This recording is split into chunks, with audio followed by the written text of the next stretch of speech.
after careful deliberation, I have decided that the United States should take military action against Syrian regime targets. All right, he has decided. The great decider.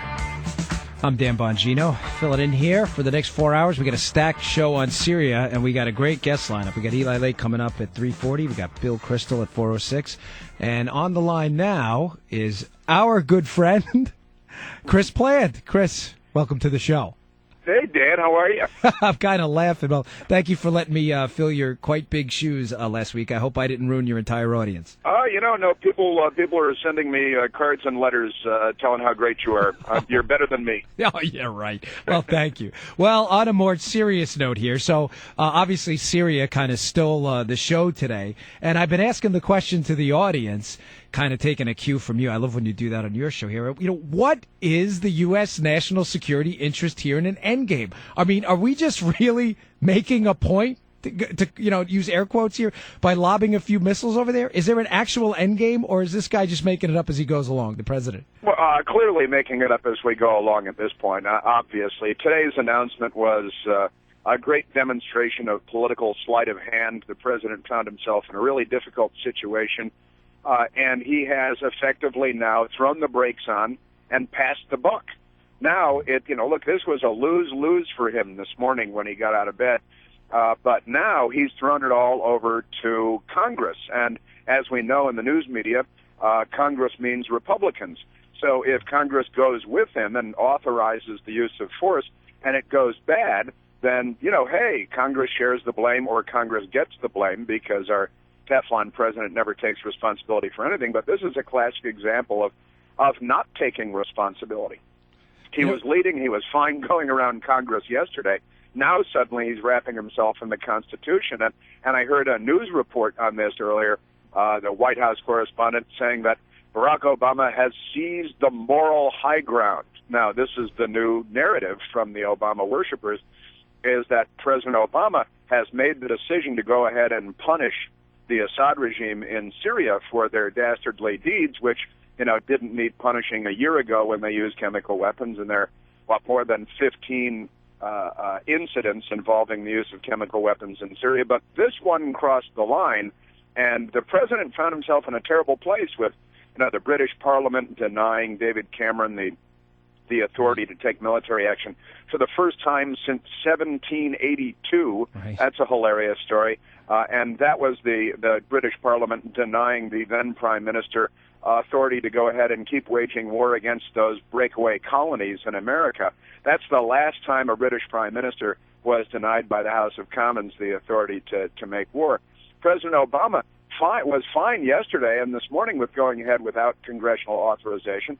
Democrats and Republicans are saying, hey, what about us? We have this branches of government thing. Now the president finds it politically convenient to punt it to Congress, to pass the buck, to take the responsibility off of his plate and put it on somebody else's plate. And it also throws the brakes on because Congress isn't due back anytime soon. It looks like they may not come back until, September 9th, and the president will already be back from St. Petersburg and the G20 summit at that point. Right. So it really throws cold water on the whole project. It passes the buck. It's no longer President Obama's responsibility. So it's for him, it's good politics, but once again, it's not leadership. Well, Chris, I agree with you. And, everything with this administration is politics, and you kind of alluded to it before. But what he does is he owns the language, so he owns the debate because the water carriers in the media just meme the same language. Like, what he does is he carefully inserts into this speech a line about this isn't the time to play politics. And what does he do? He does a Friday document dump. And then, being in the media yourself, Chris, everybody's listening on Saturday at 2:30, of course. That's the perfect time to talk about a potential major military strike against a Middle Eastern enemy right now because everybody's listening. I mean, I cannot get more skeptical about this administration's motives any more than I am right now. The Friday document dump, they have a history of doing it, and the Saturday press conference. And then another thing you alluded to as well, like all of a sudden he's the checks and balances guy, the Constitution. This guy's trampled on the Constitution at every issue. Immigration, Obamacare, he's ignored it. But now all of a sudden when he can pass the political buck, here you go, Congress. It's all for you to eat. How do you think Congress responds to this? There's the question. Well, that is a great question, and the reality is it gives President Obama political cover either way, because if Congress gives him the authority to go ahead, then and it comes out well, then he gets all the credit. If it goes badly, then he can share the blame. Now, if spread the blame around, and of course the newspapers will give the lion's share of it, not to him but to anybody else in the room that they can point to. And if they don't authorize, if they don't give him the authority to go forward, well then, he wanted to do the moral thing, but those terrible Republicans in Congress wouldn't let him. And of course, it's Democrats and Republicans that are opposing him on this on Capitol Hill. But the news media likes to frame it, in their imaginary world as the, Congress being the Republicans because they control the House of Representatives. But the president he hasn't stepped up to lead. That conference call briefing unclassified to members of Congress. As I understand it, they were ready to pull the trigger on Thursday without Congress, without the United Nations. They were hoping to get a couple of countries in Europe to buy in. They didn't even get that. As Charles Krauthammer, and I mentioned this yesterday too, but as Charles Krauthammer said, I guess on Thursday night, this guy can't organize a 3-car funeral. And honestly, is he going to even try to marshal the votes on Capitol Hill, which he has no experience, no history of doing? Or is he just going to sort of see what happens and then respond accordingly? But the key is that it takes the responsibility away from him. Yesterday, it was exclusively his responsibility. It isn't anymore.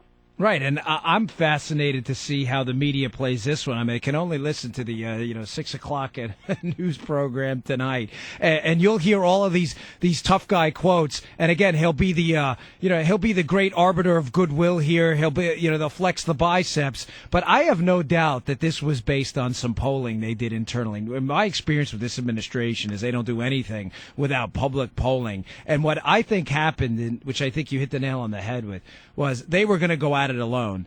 They saw the hypocrisy of it, from whether it's from John Kerry or Obama himself. I voted for it before I voted against it, and Biden's quotes where he was totally boxed into a corner, saying how he's talking about potentially impeaching the president for Bush, that is, when they went to war, and they had nowhere else to go. It's all politics with these guys, is it not? They never ever. I mean, there's no political North Star, Chris. They just wander around. I opened the show yesterday with a clip from Animal House when John Belushi tried to rally everybody in Delta House to I was listening. That was door. Terrific, by the way. And was it over when the Germans bombed Pearl Harbor and he went running out the door and no one followed? Well, that was Barack Obama yesterday. He's like, yeah, come on, let's go get the Syrians, and nobody followed. The British didn't follow. The French are saying, classic French, we're with you, but not for military action, maybe for a diplomatic solution. So he's got no NATO support. The UN doesn't want him to do it. The Congress